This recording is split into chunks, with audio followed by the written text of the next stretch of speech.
अशी एक मोठी परिषद अहमदनगरला होते। या परिषदेचं उद्घाटन 15 डिसेंबर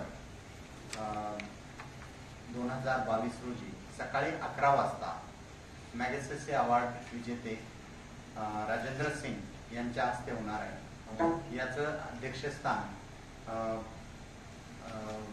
बीपीएची सोसायटीचे अध्यक्ष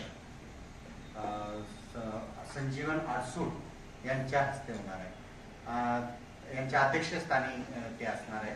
त्याबरोबर आणखी एक पाहुणे म्हणून संजीव सोनवणे जे पुणे विद्यापीठाचे सावित्रीबाई फुले पुणे विद्यापीठाचे कुलगुरू आहेत, ते देखील या कार्यक्रमासाठी उपस्थित राहणार आहेत। याच्यामध्ये आणखी प्रमुख व्यक्ती ज्या वेगवेगळ्या विषयावरती भाषण देणार आहेत ते म्हणजे याचं सुरुवातीचं जे बीज भाषण म्हणतो ते शिकागो विद्यापीठाचे एमेरिटस प्रोफेसर पलसन्ना बालगोपाल हे देणार आहेत। यांच्या व्यतिरिक्त कार्यक्रमात पद्मश्री पोपटराव पवार, पद्मश्री राहीबाई पोपेरे यांच्या प्रगट मुलाखती आपण घेणार आहोत।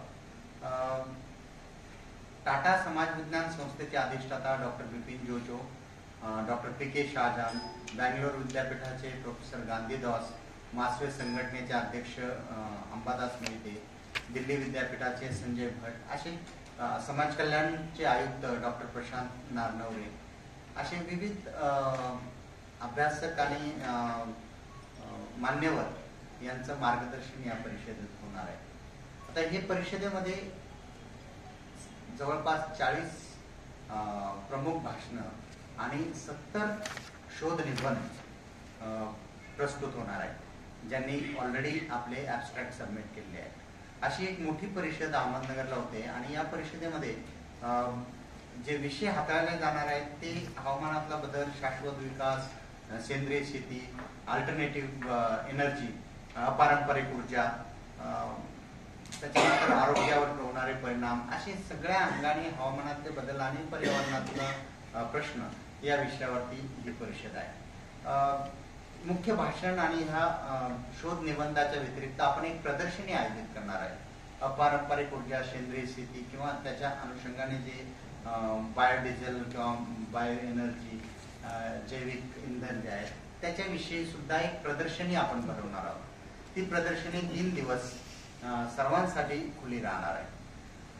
विद्यार्थ्यांसाठी शालेय विद्यार्थी, खास करून शाळांमध्ये जे इको क्लब असतात त्या इको क्लबच्या माध्यमातून जे पर्यावरणाविषयी विद्यार्थ्यांमध्ये जागरूकता निर्माण केली जाते, तर त्या इको क्लबला सुद्धा आपण आमंत्रित केले आहेत वेगवेगळ्या शाळेमधल्या विद्यार्थ्यांना।